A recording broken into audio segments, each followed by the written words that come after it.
Andy Lakeman, co-founder of Atlantic House Group. Thanks very much for joining us in Byron Bay for the Inside Network's Investment Leaders Forum. Nice to be here. It's great. Andy, your contribution focused on sequencing risk. How should advisors think about that as a concept? Well, I kind of think that investors for their risk on equity like bucket should use more maybe different tools and think harder about what's the driver of that return. So, for example, is a hybrid a better way of getting more predictable return than common equity of an Australian bank? Would an overwriting fund be a better way of owning the S&P? And what we do, which is this defined return style approach with one of our strategies, we're creating investments that are not wildly different in kind of payoff to hybrids. And I would argue that things like that help investors with sequencing risk insofar as if there's a big drawdown, the time it takes for you to recover from a drawdown is quite long.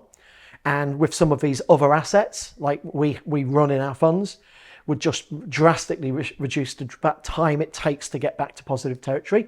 So I would argue, whilst it doesn't take sequencing risk head on, it certainly would cause a lot less anxiety with clients. Alternatively, if clients are happy with the asset mix they've got, what I think investors are woefully underinvested in are genuine diversifiers, things that can go up when equity markets go down. As a community, Andy, we've struggled to find robust solutions to sequencing risk. Why is it such a persistent challenge? Because a lot of big providers, big life companies, for example, or huge global asset managers, they just want to sell you a one-stop solution.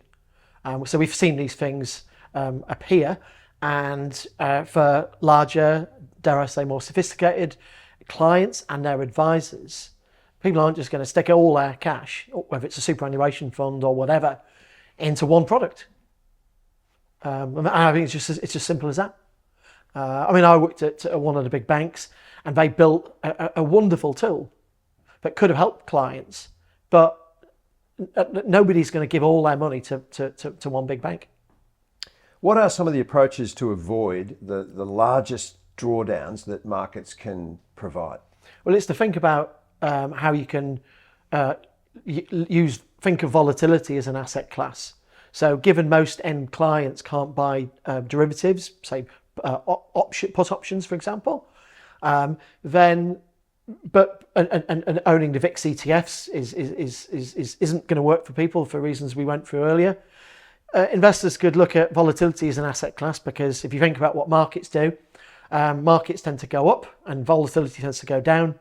And when markets go down, volatility goes up. So volatility, if you can access it correctly, is quite a good diversifier. And the key thing is accessing it in a sensible manner, which is where we come in. What should a private wealth client understand about this premise? And what should advisors guide them in what they really should take on board about it?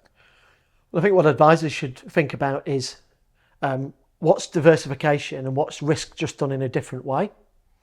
And so imagine a scenario where things don't work out as everyone hopes, i.e. soft landing and falling rates and a nice equity market and AI saving the world.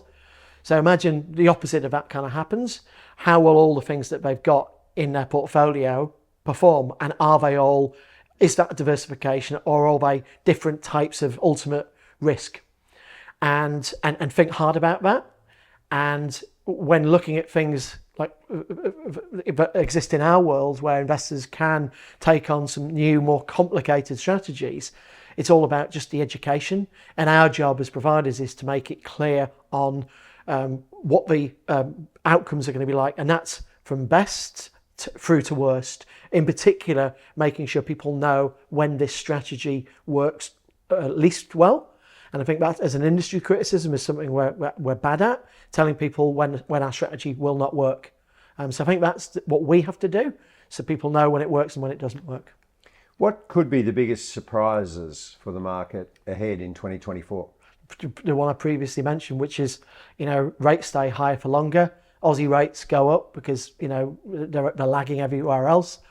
And the fact that the equity market, you can see with the VIX, is pricing in soft landing and the AI revolution, and rates stay high, and the equity market sells off. And we as fund managers, we don't have we as a firm don't embed views into our portfolios, but as a personal view, that for me is the big one lurking out there, which the economists have written brilliantly about in Buttonwood a fortnight ago. And I think that when you look at where valuations are, that's where you can easily construct, in that scenario, the equity market being quite significantly down from here. Again, that's not my personal view. That's just when you just back out a scenario.